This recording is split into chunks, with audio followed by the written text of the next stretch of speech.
और बच्चों क्या हाल चाल है। तो बंध रही किस डोर की, संगठन या बैर की, अपनी मर्जी पर गुजर करती हो या गैर की, भाई भाई में सुलह या समाई फूट हो, बतलाओ मेरे बच्चों तुम सब में किस हवा की लूट हो। तो आइए, आज का टॉपिक जो है अवस्था परिवर्तन। तो कल हमने बताया था आपको पदार्थ की अवस्थाएं, उसी को आज आगे बढ़ाते हुए अवस्था परिवर्तन।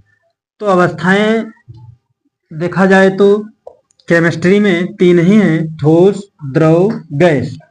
और जो दो अवस्थाएं होती हैं प्लाज्मा और बोस आइंस्टीन कंडेंसेट, उनको हम भौतिक विज्ञान यानी फिजिक्स में पढ़ते हैं। तो देखिए गलनांक क्या होता है।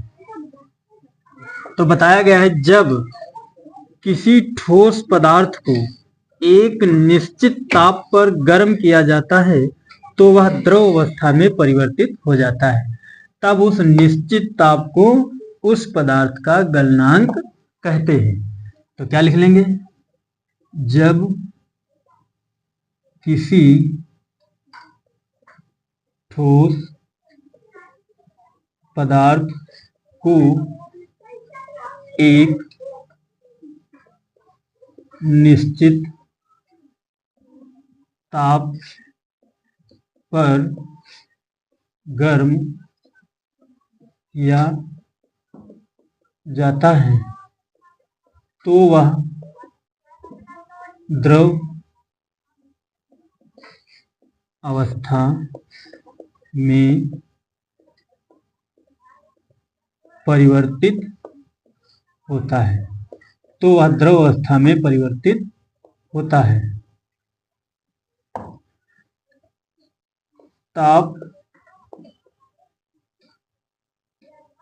तब उस पदार्थ जब एक किसी ठोस पदार्थ को एक निश्चित ताप पर गर्म किया जाता है तो वह द्रव अवस्था में परिवर्तित होता है। तब उस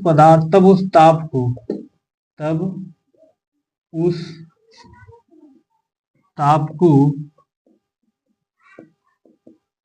पदार्थ का गलनांक कहते हैं।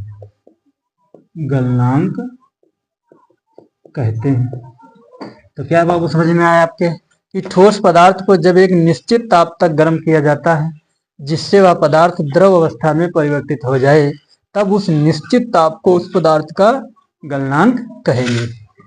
तो यहां से यहां तक आ गए। अब देखिए क्वथनांक क्या होता है। तो जब एक निश्चित ताप पर किसी द्रव पदार्थ को गर्म किया जाता है, क्या बोलेंगे, जब किसी द्रव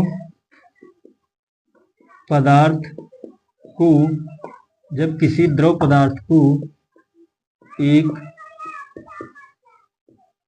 निश्चित ताप पर गर्म करके गैस अवस्था में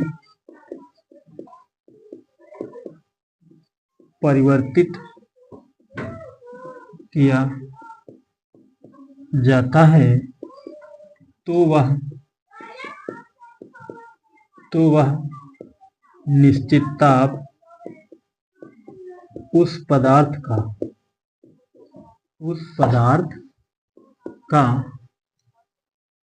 क्वथनांक कहलाता है।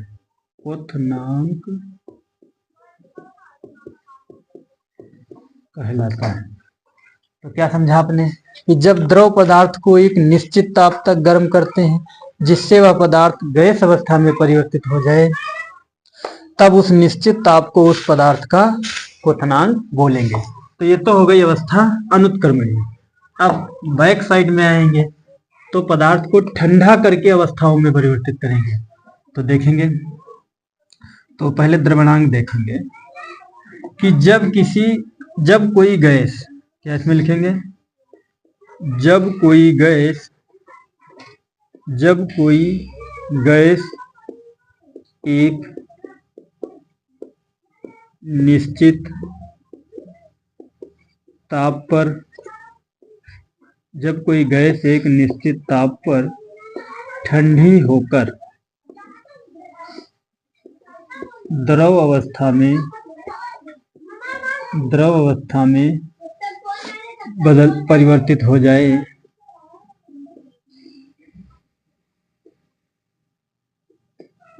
द्रव अवस्था में परिवर्तित हो जाए तो वह ताप उस पदार्थ का द्रवणांक कहलाता है। द्रवणांक कहलाता है। तो ये रहा भैया द्रवणांक के बारे में, यानी जब कोई गैस एक निश्चित ताप तक ठंडा होकर द्रव अवस्था में परिवर्तित होती है तो उस निश्चित ताप को उस पदार्थ का द्रवणांक बोलेंगे।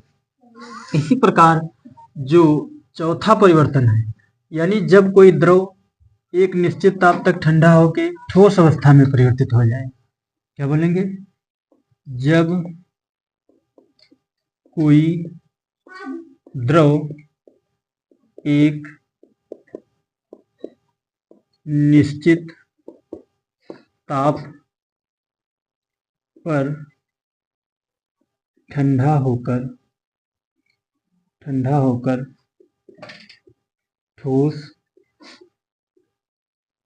अवस्था में बदल जाए तो वह ताप उस पदार्थ का द्रवणांक कहलाता है। द्रवणांक कहलाता है। तो ये रहा भैया हिमोंक के बारे, वो पदार्थ का हिमोंक कहलाता है। हिमोंक कहलाता है। जैसे बर्फ बनना यानी द्रव से बर्फ बनना, जल से जब ठंडा करोगे, जल को जब ठंडा करते हैं तो वह बर्फ बनता है, इसका उदाहरण हो जाएगा। लास्ट में देखेंगे जो पांचवा अवस्था परिवर्तन है वो है ऊर्ध्वपातन। तो बहुत ही इंपॉर्टेंट है। ऊर्ध्वपातन क्या होता है? जब किसी ठोस पदार्थ को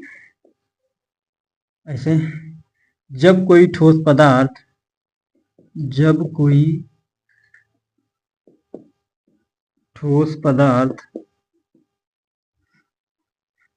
ठोस पदार्थ बिना द्रव अवस्था में बदले, जब कोई ठोस पदार्थ बिना द्रव अवस्था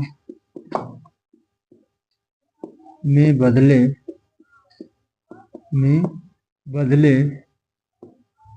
सीधे गैस में बदल जाता है,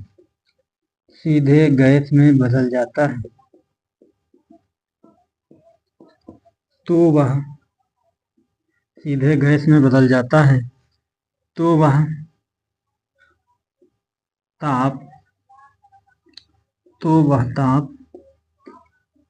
वह क्रिया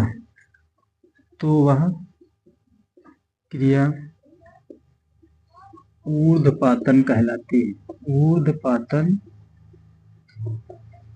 कहलाती है। ये रहा भैया आपका अवस्था परिवर्तन। तो कौन सी अवस्था किस अवस्था में परिवर्तित होती है? यानी जब कोई ठोस पदार्थ को एक निश्चित ताप तक गर्म करके द्रव अवस्था में परिवर्तित करते हैं तो वह निश्चित ताप उस पदार्थ का गलनांक कहलाता है। इसी प्रकार जब कोई द्रव अवस्था एक निश्चित ताप तक गर्म करके गैस अवस्था में परिवर्तित होती तो वह निश्चित ताप उस पदार्थ का क्वथनांक कहलाती है। जब कोई गैस ठंडी होकर द्रव अवस्था में परिवर्तित होती है तो उसे द्रवणांक कहते हैं। जब कोई द्रव ठंडा होकर ठोस अवस्था में परिवर्तित होता तो उसे हिमांक कहते हैं। ये आपका है अवस्था परिवर्तन। धन्यवाद। ये रहा हमारा आज का टॉपिक, पदार्थ की अवस्थाएं। ओके।